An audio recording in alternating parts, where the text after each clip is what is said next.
L'expérience de Stanley Milgram, une plongée dans l'obéissance à l'autorité.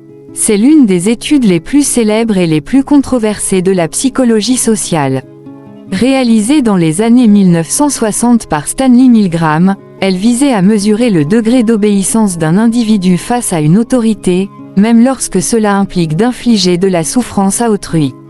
Le déroulement de l'expérience. Les participants, recrutés par le biais d'une annonce, étaient invités à participer à une étude sur la mémoire. Ils étaient divisés en deux groupes, les enseignants et les élèves. En réalité, seuls les enseignants étaient de véritables participants. Les élèves étaient des complices de l'expérimentateur. Le scénario, l'enseignant devait poser des questions à l'élève et, en cas d'erreur, lui administrer une décharge électrique de plus en plus forte. Les décharges étaient simulées, mais l'enseignant ignorait cela.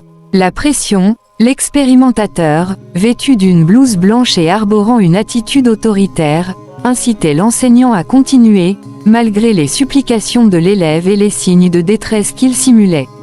Les résultats surprenants. Les résultats de cette expérience ont été choquants. Environ 65% des participants sont allés jusqu'à administrer la décharge électrique maximale, bien qu'ils soient visiblement mal à l'aise et éprouvent des remords. Les implications de l'expérience. L'expérience de Milgram a mis en évidence plusieurs facteurs qui peuvent influencer l'obéissance à l'autorité.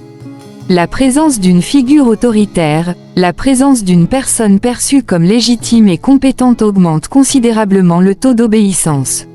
La distance entre l'auteur et la victime, plus la victime est éloignée physiquement ou psychologiquement, plus il est facile d'infliger de la souffrance. Le caractère graduel de l'obéissance, les participants ont tendance à accepter des demandes de plus en plus importantes, car ils se sont déjà engagés dans le processus. Les critiques et le débat. L'expérience de Milgram a suscité de nombreuses critiques, notamment sur le plan éthique.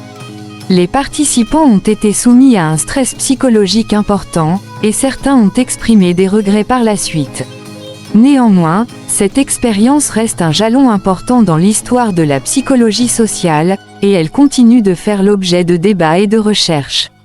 Elle nous invite à réfléchir sur notre capacité à résister à l'autorité et sur les mécanismes psychologiques qui sous-tendent l'obéissance.